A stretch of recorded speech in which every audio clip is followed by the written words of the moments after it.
Have you ever wondered what games you should keep or you should lose?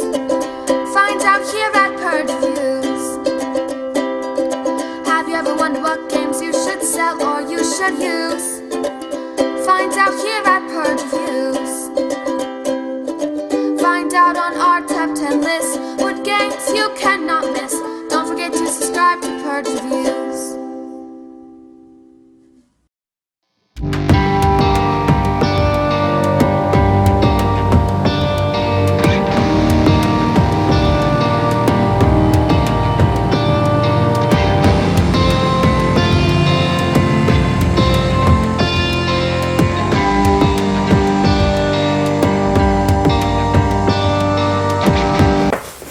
Monster My Neighbor. Now, this is a game that I'm not an anime guy. I don't think I've ever seen an anime movie in my life. But I find the artwork striking. I think it's beautiful. I like the way people look. It's like that pseudo-realism, and they're always mischievous or something. I know nothing about it. But, I like these little card games that are party games, deductive games. I like those, like Spyfall or Resistance or Coup. So I said, what the heck, I'll give this one a try. It's small boxes, cheap, plays 3 to 8, and plays in 20 minutes. That's good. This is a mistake. Now, it's not a big mistake. This isn't a $90 miniature game mistake, but it's a mistake. This is a luck fest. There's no strategy to this game whatsoever. You literally just play the cards and see what happens. I can't imagine you. The cards, the hand. So if you have a hand, I have a hand. They're switching so much around the table. It's not nearly impossible. It is impossible to keep track of it. I wonder when they were designing this game and publishing this game. So we went to a designer who said, this game is pretty good. I want to get somebody to get... And they actually got Z-Man Games, which is a fantastic company, to produce this game. And I'm surprised nobody along the line said, what are we doing here? It's worse than Munchkin in the luck department. It's not a worse game. I'm not talking about that. I'm just saying in the luck department, this game has so much luck in it. There's no skill to it whatsoever, in my humble opinion. There's just nothing to it. And even the deductive aspect of it, who's the monster is what you're trying to figure out, and you're trying to hunt him down. It's just a crapshoot. And then if you have a card, luckily have a card that shows you somebody's hand, by the time it gets back to you where you could do something with it, more than likely the hand has changed. I'd be surprised if it wasn't. So, total luck fast, total miss, total move on. The artwork is beautiful. It looks great. I like a lot about it. I don't want to say I had high hopes for it. This wasn't Twilight Imperium 4 coming out with a Star Wars theme or something, but this was definitely something that I wanted to like. I like the look of the box. It's spooky. I was hoping something my family could play and the kids. It's just not worth your time. So this is going to be a definite purge for me.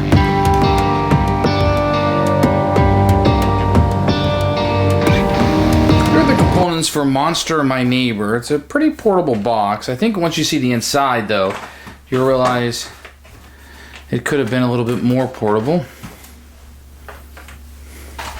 So all it is a deck of cards. So could have got rid of a lot of that. But let's take a look at these cards. A little thin, but they shuffle pretty well. I think they'll last a while. The artwork is kind of this like anime style, if you will. And then the words at the bottom. And this is kind of nice because this tells you which round it can and cannot be played in, which makes learning the game a lot easier. So like this one can't be played in the first round, but can be played in second, third, or fourth round. And really, there aren't a lot of rules of the game, so all it is are these cards. They shuffle well. They're okay quality. The artwork is an anime. If you like that sort of thing, it's good. And then the text, I mean, that could be a tad bit bigger, but it's fine for its size. It plays well. The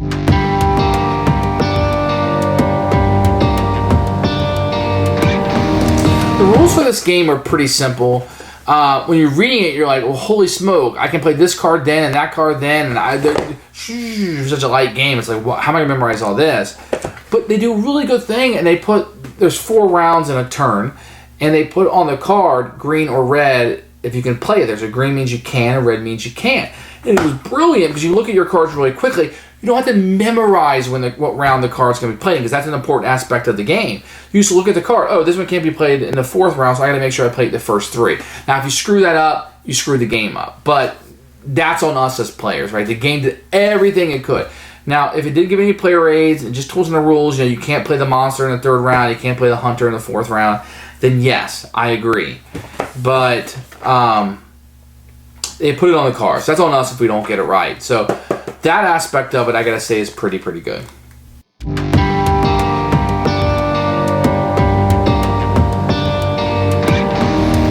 To set the game up, you are going to take any hunter card, any hide card, and the wanted card. You will then take 12 cards from the top of the deck, doesn't matter what they are. And then you've already set aside the 5 monster cards. There's only 5 of them in the deck. So you shuffle them up and you add 1. You don't know which one. And you set the other 4 aside.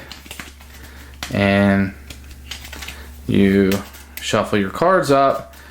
And this is for a 4-player game. And everybody's going to, since in a 4-player game, everybody's going to get 4 cards. And they'll be face down.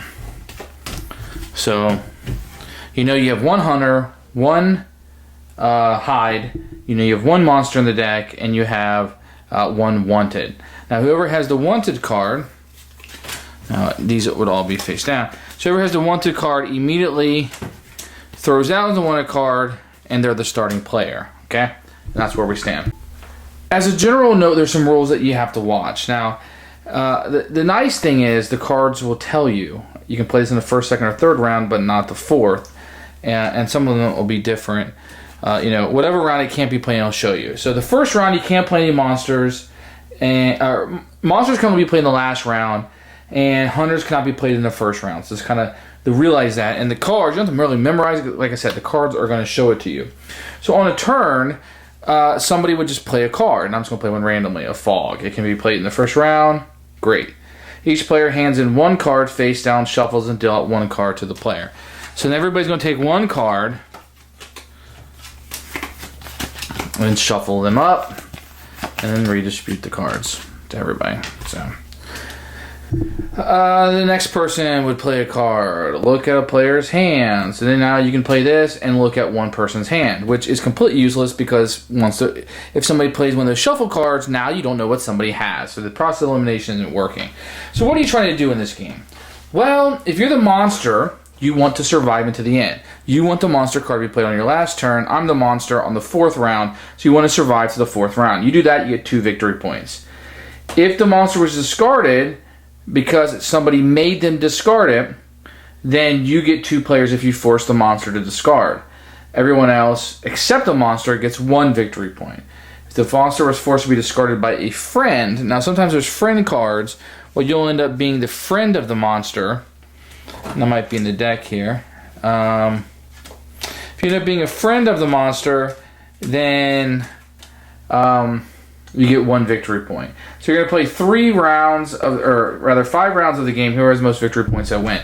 Now the problem is, even though you have these cards that allow you to look at people's hands, like this one says, draw 1 card from a player's hand, then give him 1 hand. So if I looked at that card's hand last time, and now I have to draw 1 card from his hand and give him 1 back, your card was completely useless. You don't know what this person has anymore.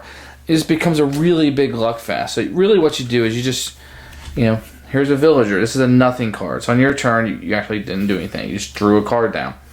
This one allows you to exchange 1 or 2 cards with a player. And this has to be played in the 1st, 2nd, or 3rd round. So it's just a random fest of just passing cards around. If you knew who the monster is, you probably won't know it when it comes back to your turn because the cards are just flying, being exchanged. Total luck fest.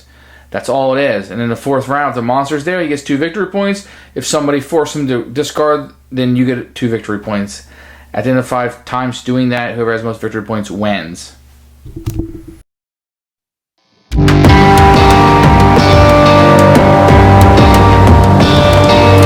would I recommend this game for? Nobody. I can't imagine. Now, I get it, there are people who like to do this, but I can't imagine wanting to sit down at a table for 20 minutes and play a game where I have 0 factor in the game. Even Munchkin, I feel like there's some take that, I'm playing it, and maybe it's illusion of control. And I like Munchkin. I don't hate it. I'm not one of those haters on games. It's more like Chutes and Ladders. Like, I'm going to roll the dice and I'm going to move. There really is no decision. I feel like there isn't a decision in this. There isn't even an illusion of a decision. It's just what it is, because there is no way you can plan anything out in this game. If you disagree with me, then you are smarter than me. You don't need to make fun of me for it. You don't need to make me feel bad about it. It's just you are smarter than me. And you can see the matrix where I can't see it in this game. I played this 5-6 times, and I don't think I made one decision in the game that mattered. It was just great. Our hands just changed. I mean, that's I can't stand that. There's no way to get that monster out, and you can be at a really big disadvantage to get it out. Either way, total miss for me. Purge, I don't recommend you even trying it out if you're just a big anime fan and you want to, but there are so much better games unless you just have an unlimited budget, which most of us don't. Purge, miss, skip, Luckfest. You will not like this. If you do like it, so be it. I would love to hear what you like about it more than I just like it. I like the art. The artwork is fantastic. But I'd like to see what decisions you think you can make in it. That just interested me because I could find nothing. Purge.